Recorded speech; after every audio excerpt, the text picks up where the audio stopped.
So the big, January and February can tend to be a little slow as far as big movies are concerned, but Valentine's Day is always a nice sort of way to release a movie. And this is a little early, but it kind of has that vibe to it. It's called Lisa Frankenstein, and it is let me read the description here. It's a coming of rage love story like that, about a teenager and her crush who happens to be a corpse. After a set of horrific circumstances brings him back to life, the two embark on a journey to find love, happiness, and a few missing body parts. So yes, a horror comedy of on the highest level here. It is stars Catherine Newton, who's kind of become sort of the go-to horror comedy actress, don't you think? Yeah, She yeah, was big in time. what was the one she was in? What's the one that was with Vince Vaughn and they switched bodies Freaky. and Freak? That was actually really good. She was Also, amazing. she was great. Also stars Cole Sprouse as the Hmm. creature. Carla Gugino's in it as well. And then pretty much everyone else I didn't quite know, but I did want to point out the actress who plays Kathyrn's stepsister of sorts is Liza Soberano. Soberano. Hmm. She was actually really good. Hmm. Probably the main standouts about this film is that it is written by Diablo Cody, who we also loves to do the horror comedy thing. She's done Juno. I didn't she write Jennifer's Body? Yep, That's what I thought. Jennifer's she sure Body, did. anyway. Yeah, but she won her Academy Award for Juno, which is truly one of those classic films. And which I saw her name on there, I went, oh, it is directed by Zelda Williams, who is Robin Williams' daughter, who is branching out now as a film director. She's done some music videos and whatnot, but takes her stand behind the camera for a feature film. Anyway, I'll let you start us off. What did you think of Lisa Frankenstein? Yeah. Um, I had really high hopes. A friend of mine went to a sneak preview and she just was bananas for it. She's going again tonight. And she and I have really similar taste when it comes to movies like this, you know? And Mm-hmm. uh, I don't know if maybe the bar was set so high with the anticipation and with I had some people we respect had um, given it a pretty decent review, and Yeah, I went later and looked on Rotten Tomatoes, and it's actually I think it's currently rotten. Um, yeah. and I started to feel a little better because I was like, well, maybe I was not in the right mood for this movie, and then I was like, am I bringing my personal, whatever into this screening and not being professional? But I think I was being perfectly professional. I think what bothered me the most is like the first hour, I just felt like I was watching a cheap ripoff of Warm Bodies. Mm-hmm. Um, and it's totally not the same. I mean, a zombie apocalypse, not just one zombie and a girl and love conquers all, but in a sense, you're in the same ballpark. Yeah. Um, and hopefully love saves both these two souls, and whether they do or not, you'll have to see. But I don't know. I just didn't really care for it. It had kind of hints of Easy A little bit too, the way that she has a makeover kind of. Well, hers is kind of out of the blue. At least Easy A, there's some Yes. motivation there. It's just kind Right. of like, well, why did she suddenly decide to wear like this black dress and like walk down the hall turning heads like Emma Stone did, what, like a decade ago? Oh my gosh, it's been a decade. Um, it, Is it it just, really? That makes me feel yeah, old. it really does. Mm-hmm. It so does.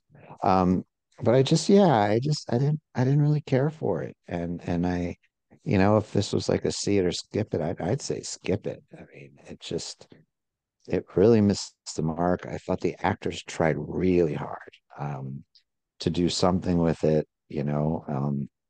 Cole Sprouse was very physical, and I know that can be the biggest challenge. I mean, because he's dead, he's missing parts, and obviously this guy can't talk. At least worth damn, that Right. somebody can understand. So it's so much physical. And I thought he did a really great job with that. And I thought like, yeah, the woman who played her sister was just pitch perfect. But Yeah, she was good. overall, it just kind of didn't add up. And I love Carla Gugino. I've interviewed her for years. I've loved her work, but I just kind of almost felt like maybe she was miscast. Like I don't see her Yeah. as like Cruella de Vil, which I felt like that character is in that mold, and I just didn't buy it. I mean, and she's played not great characters before that were pretty nefarious, but like this just felt like a cartoon in terms of a performance, and I hate saying that because she's amazing, but like yeah, just kind of meh. Yeah, I mean, I kind of feel the same way. I had high hopes for this too. Because it has such a kind of a, strong premise and whatnot behind it, but um it was too derivative of a lot of different things, and it just didn't, measure up to any of that. I feel the same way. I Mhm. mean, Catherine Newton was good, but she did all of a sudden just change from being sort of a Yep, wallflower yep. to, here I am walking around. And as far as with the title, that, she's going to build her perfect boyfriend kind of thing, Mm, or whatnot. And it kind of wasn't that either, you know? I nope. mean, there were some parts to, so to speak, parts to the creature that she, had to take care of and give him, like a hand and all that kind of stuff. But um, I don't know. I would have been better served if it was an actual sort of Frankenstein story, but told from a 1980s teenage, a girl, with the all of that goes into that sort of character. You know what I mean? Yeah. Cole Sprouse was fine, but he was trying to be like a cross between uh why am I always my brain doesn't work sometimes. Johnny Depp, right? He was trying to be like Johnny Depp, I felt like a lot of the times. In fact, a couple of times it would just seem like he was just being Johnny Depp. And it's either Edward Scissorhands or, you know, something like that. And I Go felt ahead. like a hint of Judd Nelson in Breakfast Club too. Oh yeah. Yeah, a little bit. Um, and the story just didn't jive. It didn't jive to you know it just everything was didn't seem to mesh together well. The story seemed muddled, and it didn't seem realistic. Well, not realistic, because I mean, in a story like this, how realistic can you get? But I'm saying it didn't flow the way it should, and it seemed abrupt in places, and yeah, sophomoric in a way. Yeah, and um it like the name, like it's I don't Frankenstein, first of all, is one of my favorite books. yeah, And I love the use of the name Mary throughout. That was very clever. yeah, Um, but uh, I kind of guess I thought that was it. Like, he's alive. Like like weird science, but we're switching genders. Um, but yeah, weird like, science, yeah. I mean, that, but in my opinion, that's a great Frankenstein story, told from a very John Hughes, obviously, but mhm, I feel like that's one of his more underrated comedies with John Hughes, is Weird Science. I really really like that, and that made right. sense to what happens. I mean, of course, And it. Go ahead. they put this in the trailer, but like, the whole premise of Frankenstein is being misunderstood and, you know, trying to Right, create something and loneliness and this right. and this and this. And there's shades of that. Like, I don't recall like a whole lot of just hardcore murder. So I just feel like you need to start by changing the title. Right, right. If you're going to make this movie, then it shouldn't be called this. But if you want to make a movie that seems interesting, then keep that title and make a story about a girl who builds a boyfriend, basically. I mean, Well, we could talk. that's Go ahead. What? no, no, it started that way. I mean, I love Yeah, the intro and how the credits rolled. and you learn the story of Yes. him and how he fell in Right. love, and it was like the early, what, 20th century, and then Something he around there, died, yeah. and like maybe like and she romanticized this guy that's in this abandoned cemetery, and that she dug him up and tried to bring him back to life. I mean, boom, Right. there's Lisa. That's Lisa Frankenstein. It's not a green lightning bolt hitting a headstone and then suddenly, hey, how you doing? I'm Here's your alive. here's your rosary beads.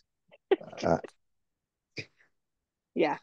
You're right. It just didn't like I said, great premise, but just kind of poor execution all the way around.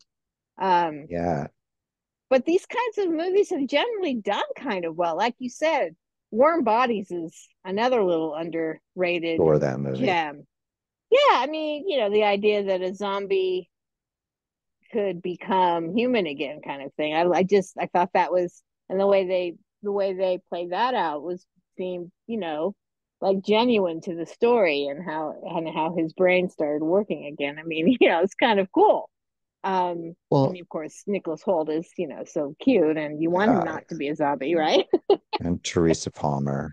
Yeah, Yeah, and yeah. and and one thing that really got me like immediately in the headspace of Warm Bodies is Lisa Frankenstein's opening credits or opening song is actually used in Warm Bodies. Mm, And yeah. I was like, did you guys watch Warm Bodies before you made this movie? You might have wanted to do that. You know, and the fact that it's written by Diablo Cody is also a little disappointing. Um, I mean, I guess she can't always hit it out of the park, but I just feel like you know, she's done such great work, and well, I guess she doesn't always do. Ricky and the Flash, she wrote that. That's not great. But Yeah. Tully was her last kind of one that was really Oh, that was a great. standout. Yeah, that was amazing. Oh, Um, amazing. That was I know. that was an Oscar snub. Yeah, I mean, that was really good, and of course she started out her whole career writing Juno and getting an Academy Award for it, which, that's no small feat. And she's done, United States of Terror, which was actually a really cool series I liked, about, multiple personalities. I thought that she does a great job. So I'm disappointed in this in a way, just because I mean there was definitely some parts of it that were really funny and I laughed out loud, and the audience I saw it with Mhm. seemed to really enjoy it. I mean, I wouldn't say really enjoyed it, but they were laughing Well, at parts. there were some tongue-in-cheek jokes that got me to laugh out loud. Yeah, They're like, or not tongue-in-cheek, but like play on words given the situation right. that we were watching, and I'm like, oh, that's clever. So yeah, there were moments, and the other thing that bothered me a bit is I don't like it when period pieces use songs to tell you it's the A period 70s, the piece. 80s, the 90s, Right. and this actually played that song at the beginning, and then we were just too I had no idea when this took place. I had a feeling it was the 80s because how they were Right. dressed and how this and that, but there was nothing in how they talked and how the cars. I mean, teenagers drive old cars, so like I was like, well, yeah, these are 80 cars. But there was nothing that said this is an 80s story. And then it was so like in hindsight, it had so many very stereotypical 80s things. And then Right. she says something like, well, this is 1989. I'm like, oh, this is Yeah. 89. This more feels 89. like 85 or I 84. I'm like, what are you talking about? Like, sorry, I don't mean to go off, but like, yeah, No, but like it's annoying. it's annoying. Like, I don't like it when you use lots of songs to say, oh, this is an 80s movie. But there are ways to tell the audience that this takes place in 1985, not 89, but like 85. Right. Right. And Yeah, it's and true. You're absolutely right. and I just Uh that really annoyed me, and that took me out of the movie. So I'm just like, when does this take place? I mean, all the songs are 80s. They kind of dress 80s, but then again, when she changes how she dressed, she could have dressed like Emma Stone and Easy A, like I said. Like yeah. that Yeah. was so I was really confused. And then Yeah. at a certain point, I'm like, oh, okay, this is the 80s. There's no phones, there's no computers. Right. I mean, I got the 80s right away, but you're right. Right. It's not They don't defined. really, it's not defined enough. Yeah. Because it could have been a lot funnier if they kept it that way. Like I said, we could have written this movie a lot better. Let me just say that Oh, out loud. we ran Hollywood, I tell you. But I tell you what, man. I do have to say one thing that I wanted to say that when I was going over Rotten Tomatoes and reading all the reviews to see if I was crazy for not liking it, because I know so Right. many people that did. And then I realized that no, I was not crazy. I was actually in the majority. Something struck me and it really bothered me.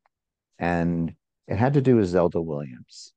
And it was a lot of the reviews, mostly written by men, who Mm. called her out for being a nepo baby and faulted her, saying that she had no right directing this movie, except that her dad was Mm. Robin Williams. Well, there's a lot of nepotism in Hollywood. And when you grow up around a movie set and you grow up around actors and everything that goes on a movie set, I mean, can you blame a kid for wanting to be involved in that world? I mean, that Right. forget being nepotism, it just makes sense. And Right. like baseball players, like Ken Griffey Jr.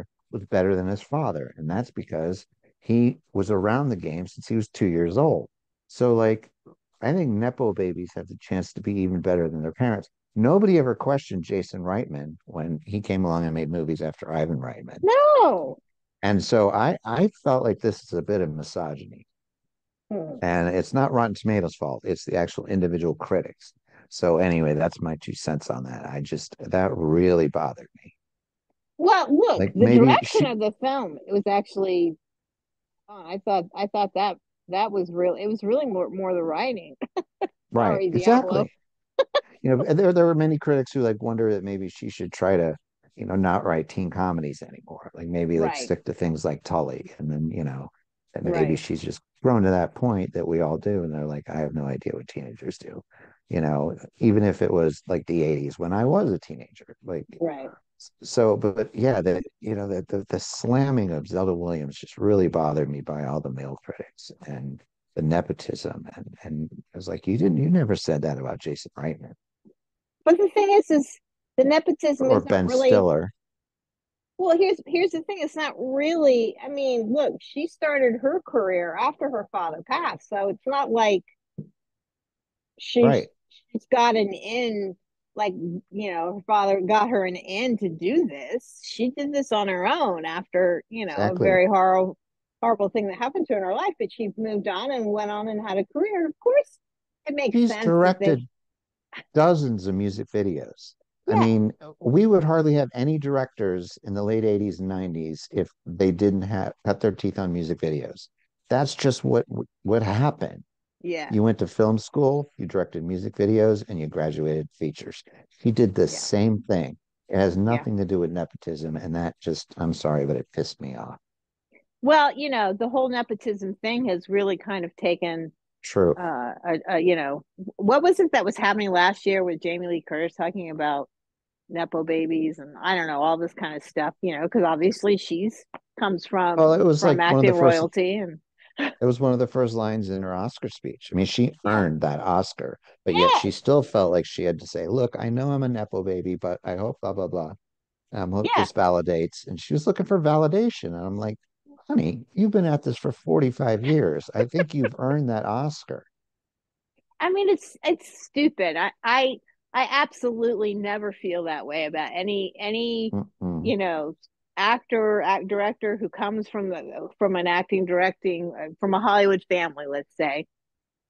I just, it seemed like a natural fit. I mean, what did I see recently? And I went, oh my God, that's, well, first of all, well, this is a whole conversation we can have later, I'm sure, but Uh, It it's, fits. It fits. it fits. But yeah, I think that, it doesn't matter if they have Hollywood parents or not. And I'm sure I have read many times where the parents were like, yeah, I don't know if you really want to do this or not. But if they Right. really want to, then God, who else to know the real ins and outs of how it works and whether or not you really want to do it? And if you get to the point where you do really want to do it and you're talented, then why not?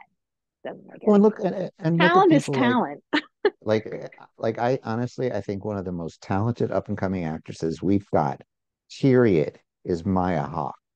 Hmm. And if she wasn't allowed to do what she did because of who her parents were, we would be Right. denied this artistry. And I mean, I'm no like, whatever, but like I grew up with two parents who worked 100% in the arts. And Yep. like my mom tried very hard to get me to be an engineer or a scientist or something. But like, is it a shock that like I made my living in the world of the arts? Like, what did you think would happen? Like, I just Right. think the nepotism in politics, maybe that's a whole nother issue. But like, Oh, well, that's yeah, this is there's the no arts.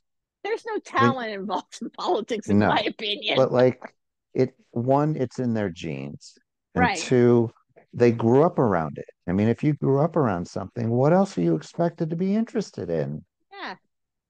And there are actors and actresses who pop up, and I go, and then I find out later that they're, the Right. prodigy of somebody, like Margaret Qualley. That was the one I wanted to point out real quick. She's in a movie coming up that we're both very excited to see, called Drive Away Dolls, Oh, I directed by cannot Coen wait. brothers. But she's the daughter of Andy McDowell. And, when she came onto the scene for me was in The Leftovers, and I had no idea until I finally saw them together and go, oh my gosh, that's her daughter.